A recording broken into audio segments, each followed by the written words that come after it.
My name is Claire Whitman. I'm 34 years old. And I didn't know my marriage was already over the night my husband said one sentence at our kitchen table and expected me to understand. We'd been married for 5 years. 5 quiet, ordinary, hard-working years. The kind that don't look impressive online, but feel solid when you're living them. The kind where you build routines instead of fantasies. Where love is measured in who shows up, not who posts. My husband Mark had a daughter from his previous marriage. Lily was 11 now. She was 6 when I met her. Small voice, serious eyes, always clutching a book or a soccer ball like armor. I never tried to replace her mother, but I showed up. I showed up to parent-teacher conferences when Mark couldn't get off work. I sat on cold bleachers during soccer practice. I learned which snacks she liked, which math problems made her cry, which nights she needed quiet instead of questions. I checked homework, packed lunches, paid for summer camp without keeping receipts. In my mind, there was no such thing as step. She was just my kid. Mark's ex-wife, Rachel, had been mostly absent when we first got together. At least that's how Mark described it. Missed pickups, late child support payments, broken promises. She needs stability, he told me once, holding Lily's tiny hand in his. She deserves a real home. I believed him. I built one. For the first few years, things were good. We bought a house. Well, I bought it. My name was on the deed. Mark had debt, and it made sense at the time. Marriage was supposed to be teamwork, not accounting. 8 months ago, Rachel changed. Suddenly, she was punctual, engaged, attentive. Mark was thrilled. "It's so good for Lily," he said. "She finally has her mother back." I agreed. I didn't want to be threatened by biology. I believed love wasn't a competition. But something shifted. Handoffs that used to last 2 minutes stretched into 20, then 30. Mark started dressing better on those days. Laughing more, mentioning Rachel casually, like she belonged in our conversations again. Her mom thinks private school might be good. Her mom and I talked about adjusting her schedule. Her mom agrees she needs more structure. Not my ex. Her mom. I told myself I was imagining it. Then came the holidays. We were sitting at the kitchen table, calendar open between us, mugs cooling untouched. "I need to talk to you about Christmas," Mark said. I looked up. Okay. Rachel really wants Lily this year. Like, the whole thing. Tree, presents, cooking together. I nodded slowly. That's fine. She usually gets part of it anyway. He hesitated. I think I should be there too. Something in my chest tightened. At her house? She upgraded. Bigger place. It's good for Lily to have both her parents there. Both. I waited. You can still go to your parents, he added quickly. They'd understand. I stared at him. So you want to spend 10 days with your ex-wife and your daughter while I go alone? He frowned. It's just for the holidays. For Lily to have time with her real family. There it was. The words settled between us like dust after something breaks. Real family, I repeated. You know what I mean, he said, already defensive. Her biological family. And what am I? You're my wife, he said quickly. This is different. Different. I didn't raise my voice. I didn't cry. I stood up. Okay, I said. He looked relieved, confused, grateful. I walked into my home office, closed the door, and sat there staring at the wall, finally understanding exactly where I stood. I wasn't real family, and I stopped pretending that didn't matter. I didn't make the decision that night. Not officially. But something inside me had already shifted, something quiet, irreversible. After I closed the door to my home office, I didn't cry. I didn't spiral. I sat there for a long time, hands folded on the desk, breathing slowly, like my body was bracing for an impact my mind had already accepted. I opened my laptop and pulled up an email folder I hadn't touched in years. Future opportunities. 3 years' worth of messages sat inside it. Same subject line, different dates. Regional director position. Relocation required. I'd turned it down every time. Every single year. Because of Lily's school. Because of Mark's job. Because of the house. Because of family. Apparently not the real kind. I clicked the most recent email. 2 months old. My fingers hovered over the keyboard. Then I typed, "Is this position still available? My circumstances have changed." I hit send. The reply came within an hour. "Absolutely. Can we schedule a call tomorrow?" I scheduled it. I didn't tell Mark. The next day, while he was at work, I sat in my office on a video call with corporate. Salary negotiations, leadership scope, relocation package, temporary housing, 30% raise. Full moving assistance. They wanted me there by mid-January. 6 weeks. I asked for the offer in writing. They sent it that afternoon. I signed it the next morning. When I walked out of my office, Mark was in the living room wrapping gifts. Lily's gifts. He looked up and smiled like nothing had changed. Hey, he said, you good? I accepted the transfer, I said. The tape dispenser slipped from his hands and hit the floor. What? The regional director role, the one I've been declining. His face drained of color. When did you decide this? When you told me I wasn't real family. I never said that. You said Lily deserves time with her real family, you and Rachel. That's not what I meant. It's what you said. You're taking this out of context. I'm responding to reality. He stood up abruptly. You're moving? Yes. Where? I told him the state. That's across the country. Yes. What about us? He demanded. What about our life here? I looked around the room. At the house I paid for. The routines I built. The place I apparently didn't belong. You're spending the holidays with your ex, I said calmly. You already decided. That's for my daughter, who I've raised for 5 years. He ran a hand through his hair. You're being spiteful. I'm being practical. He started crying. You're punishing me for trying to be a good father. I'm choosing myself for once. 2 days later, he left with Lily. 10 days. Before he went, he stood in the doorway with his suitcase. You're really not going to fight for this? He asked. For what? I said. For a marriage where I don't count? He shook his head like I was being unreasonable. I'm not leaving you. You are, I said. You just don't want to call it that. He left. I watched Lily wave from the back seat.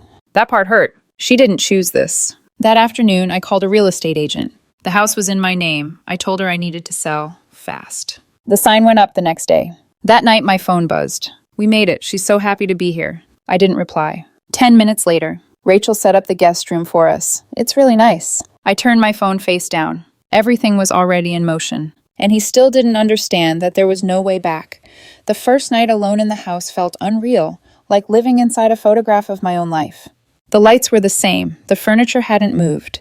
Lily's shoes were still by the door, the ones with the muddy soccer cleats I always reminded her to clean. But the energy was different. Hollow. Not because Mark and Lily were gone, because the illusion was gone. The illusion that I was central to this family, that I mattered in the same way they mattered to me. I packed slowly. Not in a dramatic, frantic way. In the calm way you pack when you've already accepted the ending. Books I didn't need. Holiday decor. Extra kitchen appliances. Each box sealed felt like a sentence written in ink. The next morning, I took a day off work and opened listings in my new city. Apartment hunting from my kitchen table felt almost disrespectful to the life I'd built here, but also freeing. I found a 2-bedroom place, clean, bright, close to the corporate office. I paid the deposit the same day. I didn't hesitate, because hesitation is what keeps you trapped. By the 3rd day, the house got its first showing. By the 4th, there was an offer. Full asking price. Cash buyer. Quick close. My real estate agent called me, sounding impressed. Your home is going to sell fast, she said. My home. That phrase landed differently now. That night, my phone rang. Mark. I watched it buzz on the counter for a full 3 seconds before I answered. Hello? His voice was strange, not angry, not pleading. Off. Hey, he said carefully. How are you? Busy. Busy with what? Packing. Finalizing the move. Silence. Then, softly, so you're really doing this. I told you I was. I thought you might change your mind, he said, and the expectation in that sentence made my stomach turn. Why would I? Because we're married, he snapped. Because you love me. Because this is our life. You're at Rachel's house right now, I said. So tell me whose life this is. That's not fair. It's completely fair. More silence. I could hear Lily in the background laughing. Then Mark spoke again, quieter. She's been really great, he said. I closed my eyes. Who? Rachel. I waited. She's attentive, present. She's different than she used to be. Watching her with Lily, being here. He swallowed. It's bringing up feelings. The world went very still. I didn't speak because I didn't trust my voice not to shake, and I refused to give him that. You're calling me, I said slowly, from your ex-wife's house. During the holidays you chose over me to tell me you're having feelings for her. I'm not trying to, he insisted quickly. They're just there. And you thought I needed to know this right now? I don't want to lie to you, he said, like that made him honorable. I let out a short breath, one that almost sounded like a laugh, but didn't. How considerate. Don't be like that, he pleaded. How should I be? I asked. Supportive, patient, quiet? I just need time, he said, to figure out what I'm feeling. Take all the time you need, I said, voice flat. I'll be in a different state. I hung up. He called back immediately. I declined. He called again and again. I turned my phone off and went back to taping boxes like my hands didn't belong to my body. The next morning, I turned my phone on. 22 missed calls, 37 texts. The messages weren't about Lily. They were about control. Please pick up. You're overreacting. This is childish. I'm your husband. You owe me a conversation. What are you doing to us? And then, the house is listed? That one got my attention. Of course he saw it. Mark always had alerts on our neighborhood. He liked to track the market, he said. I texted back one sentence. Yes, it's my house. I'm selling it. My phone rang instantly. I answered. You can't do that, he said, voice sharp with panic. You can't just kick us out. I'm not kicking you out, I said calmly. I'm selling my house and moving for work. You're welcome to find your own place. This is my home. It's my name on the deed, I reminded him. I bought it before we got married. That's not how marriage works. I paused. Apparently marriage doesn't work at all, I said, based on where you're calling from. He inhaled sharply like I'd slapped him. I can't afford a place alone, he said. And there it was, bare, honest, ugly. You should have thought of that before you told me I wasn't real family. I never said that. You did, I cut in. You said Lily deserves time with her real family. You and Rachel, not me. Those were your exact words. Silence. Then his voice cracked. I didn't mean it like that. Yes, I said softly. You did. You just didn't think it would cost you anything. He started crying, full sobs, like he believed tears were currency. Please don't do this, he begged. We can fix this. I made a mistake coming here. What mistake? I asked. Coming here, or telling me about your feelings? I'm confused, he said. I'm scared. I don't know what I'm doing. Here's the thing about people who are confused. They don't want clarity. They want options. I spoke slowly, like I was laying down terms in a contract. You finish your holiday there. You figure out what you actually want, and before I leave in January, you decide. Decide what? If you're coming with me, I said, or staying here. His breath caught. You want me to move across the country? I want you to choose, I said, for real. That's not fair. It's reality, I said, and you created it. He went quiet. Long quiet. Then, like the final nail sliding into place, he said, I can't leave Lily. I closed my eyes. I didn't ask if you could, I said. I asked what you wanted. It's the same thing, he snapped, panic rising. If I go with you, I'm leaving my daughter here. So you're choosing her over me, I said, voice almost gentle. I'm choosing to be a father, he insisted. And I'm choosing to be somewhere I'm valued, I said. There was nothing left to say. I ended the call. This time I didn't turn my phone off. I wanted to see what he would do when he realized begging wasn't working. Over the next 3 days, I got a masterclass in manipulation. Anger. You're destroying our family. Guilt. How can you do this to Lily? She loves you. Bargaining. What if we do long distance for a year? Fear. I can't do this alone. I didn't answer. And the silence, my silence, made him unravel. Then, 4 days before Christmas, my phone rang. Unknown number. I answered. A woman's voice, sharp and unfamiliar, filled my ear. Hi, she said. This is Rachel. We need to talk. My fingers tightened around the phone. And I knew, instantly, this wasn't just a holiday visit anymore. This was a takeover. I didn't say her name out loud when she introduced herself. I didn't need to. Do we? I asked calmly. There was a pause on the other end, the kind people take when they expect fear and don't get it. You're upsetting Mark, Rachel said. He's been a mess, crying, not sleeping. It's affecting Lily. My chest tightened at Lily's name. Of course it did. Your daughter? I asked. Yes, my daughter. The one I've raised for 5 years while you were inconsistent? I said evenly. That daughter? Her tone sharpened. I'm here now. Congratulations, I replied. You get to deal with the fallout. You don't have to do this, she said. You're being extreme. I'm moving for work, I said. That's it. You're abandoning them. I was erased first. Silence. I don't want drama, she said finally. But he's here. You're not. And he's confused. That sounds like a you problem, I said. She inhaled sharply. What am I supposed to do with him? I almost laughed. You wanted time with your real family, I said. You have it. Good luck. I hung up.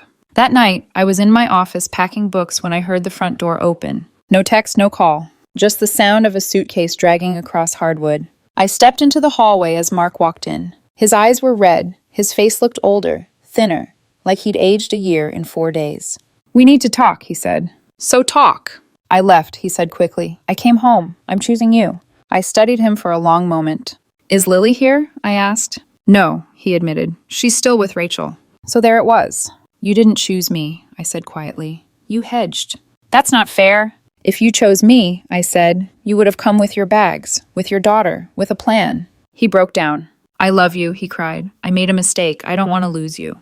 Did something happen with her? I asked. He looked at the floor. Mark. She kissed me, he whispered. My stomach dropped, not because I was surprised, but because part of me had hoped I was wrong. When? 2 days ago, he said quickly. I pulled away. I told her I was married. And then? And then nothing. And you stayed, I said, 2 more days. I didn't know what to do, he said. I needed time. No, I said. You needed to see if it could work. He flinched. You tested the waters, I continued. And when it got real, you ran back to me. That's not choosing. That's negotiating. I'm here now, he said desperately. Please, I want to fix this. Then come with me, I said, in January, fully, with Lily. He froze. I can't, he said. Then we're done. He stared at me like he couldn't believe I meant it. I thought you'd fight, he said quietly. I did, I replied, for 5 years, alone. He stood there, tears streaming, and said nothing. After 5 minutes of silence, he picked up his suitcase and left again. That night, he went back to Rachel's house. He texted me when he arrived. I need more time. I replied, take it. My move date is January 10th. The holidays came and went. I spent them alone, ordered takeout, watched old movies. It was quiet, peaceful even. My parents called, confused. I gave them the short version. Work transfer, marriage ending. They didn't argue. They just told me they loved me. On Christmas morning, Mark texted, Merry Christmas, I miss you. I didn't respond. 2 days later, he called. I'm staying, he said. With Lily. I nodded, even though he couldn't see me. Okay. That's it? He asked. You're not going to fight? No, I said. I'm done waiting to be chosen. Silence. So we're getting divorced, he said. Looks like it. He cried. I can't believe this is how it ends. You decided how it ends, I said. When you told me I wasn't real family. I hate that phrase, he whispered. You used it. Another pause. I'm sorry, he said, for everything. I know, I said. Me too. We hung up. And for the first time since all this started, I slept through the night. It's been 2 months since I moved. 2 months since I packed the last box, handed over the keys, and drove away from a house that once held everything I thought I was building. The new city doesn't know my history. That's its greatest gift. I wake up early now, not from anxiety, not from negotiating my worth, but because I want to. My apartment is bright and quiet. No echoes of arguments. No reminders of who I used to be for other people. The job is everything they promised. The raise matters. The title matters. But what matters most is that no one here questions whether I belong. The divorce papers were filed 3 weeks ago. Mark didn't contest anything. The house sale went through cleanly. I kept the proceeds. It was my house, bought before marriage, legally mine. He never tried to fight it. I think, deep down, he knew he'd already taken more than he was entitled to. Mark moved back in with Rachel. They're not officially together, according to mutual friends. They use phrases like co-parenting closely and figuring things out. I don't ask questions. Whatever they are to each other now isn't my problem. What still hurts, what will probably always hurt, is Lily. Last week, a letter arrived in my mailbox.